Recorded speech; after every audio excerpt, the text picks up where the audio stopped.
How was the Craftsman style an act of social rebellion? These homes are stunning, but there's more than meets the eye. Despite its ornate and hand-carved flourishes, Craftsman houses are actually rooted in anarchy. Yes, anarchy.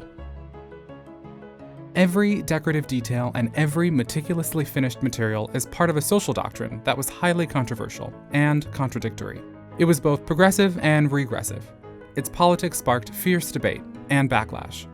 Here's how and why. First, a primer about the American craftsman's fingerprint. The house typically has a symmetrical facade and a low-pitch front gable roof. Deep eaves with exposed beams that stretch beyond the roof's edge. Robust square columns that support the front porch.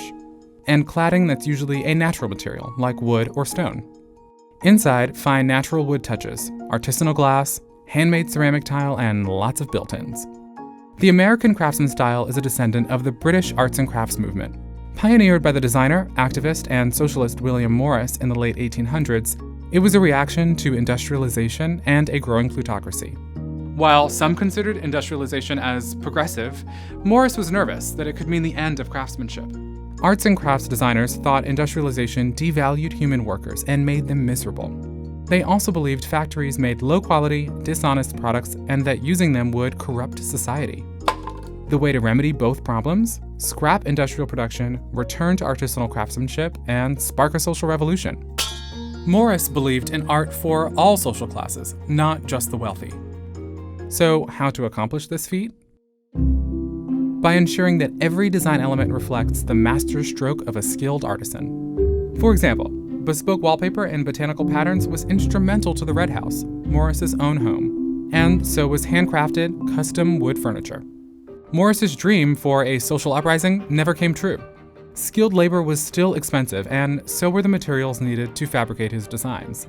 And ironically, the only people who could afford to live in an arts and crafts home were the plutocrats he railed against, leading some to dismiss the movement as champagne socialism. However, an American furniture designer named Gustav Stickley mainstreamed Morris's vision of beautiful homes for all. In 1901, Stickley started a magazine called The Craftsman, which explored the arts and crafts philosophy. Many of the featured homes were done by architects Green and Green. Inspired by the arts and crafts movement and Japanese wood architecture, Green and Green shaped the look of craftsman homes as we know them today.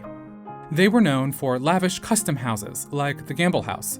Built in 1908, it is one of the best expressions of arts and crafts architecture in the US. Green and Green also built craftsman houses for the middle class. One famous community is known as Bungalow Heaven. The houses, while much simpler, bear many of the same details. The gabled roofline, the porch, and the wood detailing. But these houses were smaller, symmetrical, and squarely for the middle class. Mainstream interiors magazines like Ladies' Home Journal, Good Housekeeping, and House Beautiful fell in love with Green and Green's work and frequently published their residences. This brought the Craftsman style all across America. Sears even offered a Craftsman model in its Kid Home catalog. From 1905 through the early 1920s, Craftsman homes were the dominant style for small houses. And while they fell out of favor in the 1930s, they're experiencing a surge in popularity today. So while Morris's dream didn't come true during his lifetime, the style he championed became one of the most popular in America.